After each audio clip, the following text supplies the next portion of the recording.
Oh,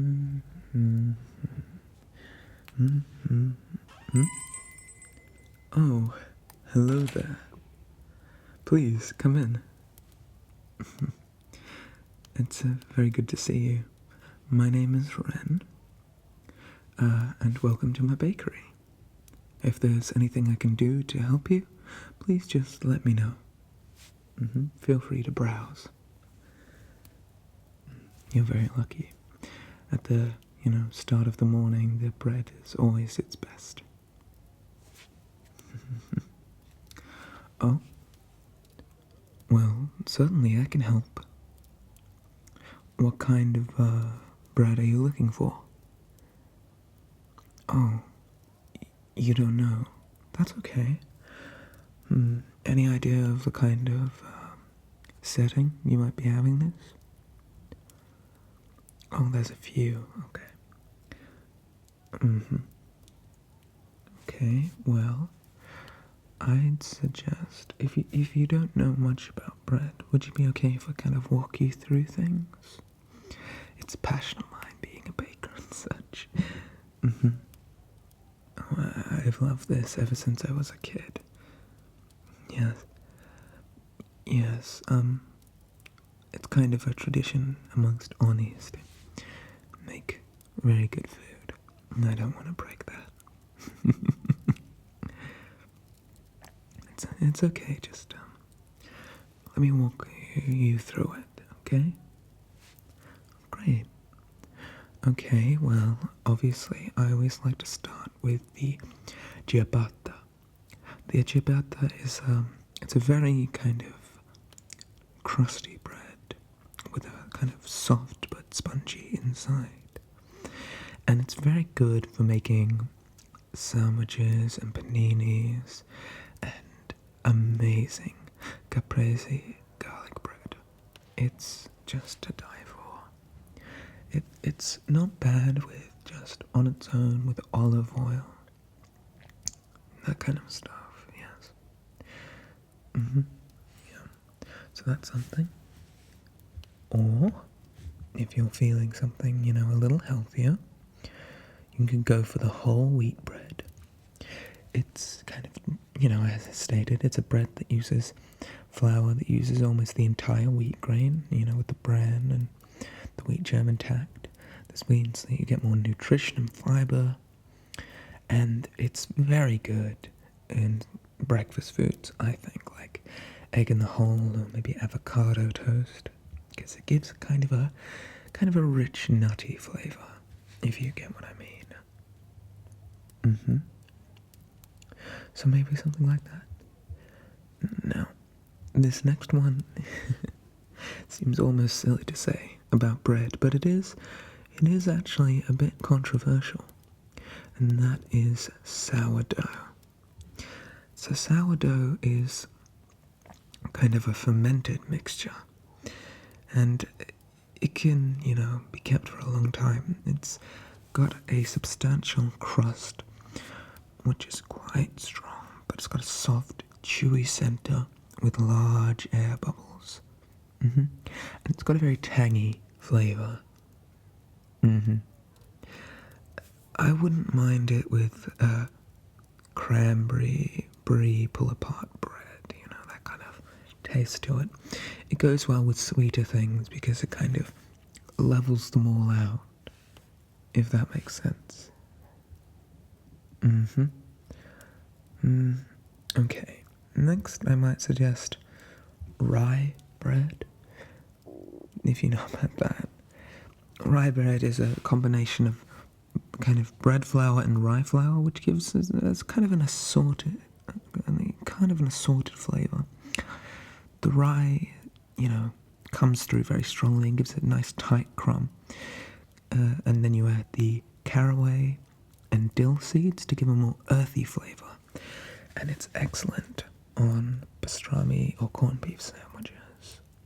It's really fantastic and gives you such an amazing flavour. You would not believe. Okay. Just considering that. Well, if I was to choose between the ciabatta and the sourdough, it would honestly depend on the setting. What kind of a setting is this? Are you thinking for these particular ones? Maybe a party? Okay. Okay, with like lots of little side dishes. You're thinking of maybe like a cheese? A charcuterie board, perhaps? Well, I would say that the ciabatta is definitely the way to go. It's got kind of a buttery, almost, flavour to it.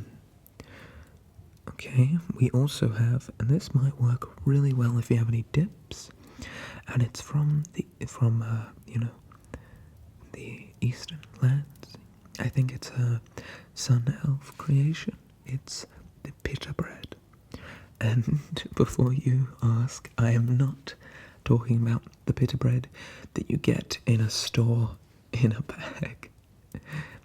That very thin, paper-like, chewy nonsense. No. That stuff is... Obviously, I don't want to talk down to store-bought bread, but I feel like sometimes I have to, because it really does a bad job. Real pita bread is, it's a flat leaven bread, yes, but it creates large air bubbles which can become pockets, and it's got such a delicious flavour, It's got this kind of roasted, toasted tone, and you add these seeds on top, these rosemary or fennel seeds you can choose, and it gives such an amazing flavour. And it's quite a bit thicker than the ones they have in the store, and I have to say, it's just to die for. Speaking of rosemary, and this I would say is a must-have for any charcuterie board, is absolutely the focaccia. The focaccia is a flat-baked bread. It's similar in a lot of ways to a pizza dough, with fresh herbs and garlic, often with sea salt and olive oil. And it's distinctively delicate, yet crunchy crust. It's fantastic for dips and meats and cheeses, and I would just highly recommend it. Then, if you obviously are feeling that you want something to... you've eaten all your cheeses and your meats and your exotic breads, and you're thinking, wow, I feel extremely unhealthy. Well, the way to solve that is with more bread. And I suggest multigrain. It's bread just loaded with grains like barley, flax, millet, oats, Gives it a really rich, earthy flavour, and it's good for sandwiches and toast, I find. Or, if you want to swing in the complete other direction, think, wow, I've eaten all these cheeses and meats and exotic breads, I feel so healthy, I need to do something really bad. Then I would recommend brioche. Brioche it's kind of a cross between a cake and a bread in the sense that it's super light with a tight crumb, with a subtle sweetness, and a completely soft crust that gets a golden hue from applying an egg wash, which is where you just basically kind of cover it in egg so it toasts up better. And it is obviously most well known for being French toast, that's the word. So it can be very easily turned into something sweet. Or quite good on a burger, if you get a burger buns. Oh, it's just fantastic. I just have such a passion for bread. And I know that sounds silly, it's just me being stupid. Well, I actually grew up with this kind of culture. Back in Oni country, we have bread with almost every meal. It's fantastic, and the assortment is incredible. Oh, would you like to hear about some more exotic breads? I can do that, but they will cost a bit more as they're not so widely available. Yes. Obviously, you could have something like the baguette, if you know the baguette, which is kind of a very long, thin loaf of really crusty bread with an incredibly soft inside. And that's perfect for butter, that kind of stuff, if you know, yeah. It's incredible. Yeah. It's to die for. And you have it with so much just good stuff. Sorry, I'm getting caught up in my own mind about this. Now, if you're thinking for a bread quite exotic and quite out there, it's a lot like, in look, I would say, it's a lot like the pita bread. It's called a naan bread. And a naan bread is kind of a flat bread. It doesn't rise. And it's quite, this is going to sound negative, but it's not. It's quite dense in a lot of ways. And you tear it apart, and it's got all these burnt bubbles, as you can see on the shelf up there. I don't make too many, because not many people come into a bakery looking for naan. But I really do recommend it. So it's got these delicious burnt bubbles, which kind of give it a nice, more toasted flavour.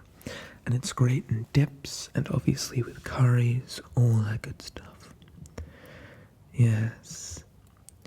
Then you could have pita bread, which again is quite similar. It's more chewy than a naan. It's also a flat bread. It's usually used for making wraps and such. Usually for like, falafel or kebab. Then there's, one of my favourites,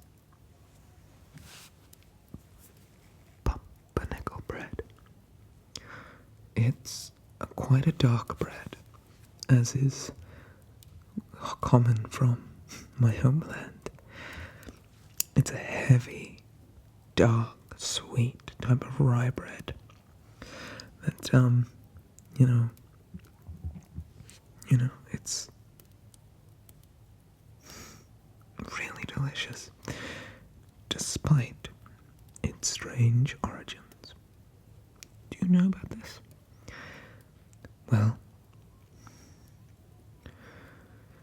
there was this man from a foreign land, and he was given this bread, this pumpernickel bread, and he tried it, and he was so upset because he was used to the soft, crunchy breads from his homeland, because this is quite dense and chewy, that he exclaimed in anger, "C'est du pain pour Nicole," which meant, this bread is only fit for my horse. And though amusing, it's not exactly true. The bread is delicious. And then, what other breads can I talk about for hours on end? Oh gosh. I don't know. Well, if you're up for it, we could try some of my own creations, like, you know of the Danish, which is like it's usually quite a sweet thing. So it's, imagine a flaky kind of pastry, like a croissant, and you've layered up that pastry to be very buttery and flaky. And unlike a croissant, this is more folded, and usually inside it has some sort of custard and a fruit. Apricot is a classic, but in a Danish that I've created, it's still the same, but the buttery pastry has got spinach and feta cheese, so it's quite a savoury Danish. Yes. Oh, it's to die for, I'm telling you. Then we have ham and cheese Danish. and a feta and spinach twisted delight, which is like a white bread roll which has been twisted and knotted, much like a German pretzel a pretzel loaf, if you know what those are. And it's got ripples of feta cheese and spinach. Yes. Then you have the herb garlic stick, which is like a small. I'd say it's kind of a mix of pastry and dough. Yes. Do any of these strike your fancy? Really? I'm so glad. Well, I'll get to wrapping those up for you. And may I say, you have excellent taste. Oh, I tend to work from it's about 4 a.m. to 9 p.m. It's quite a long day.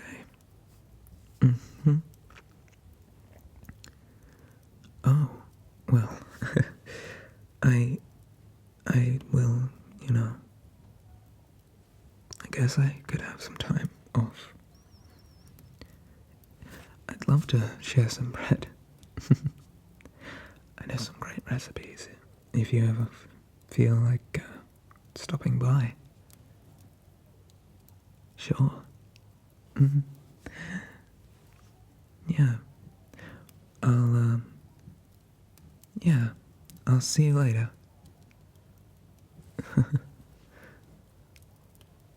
Bye.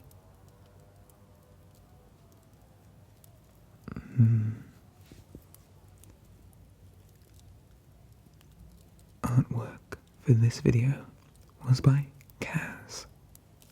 Thank you so much.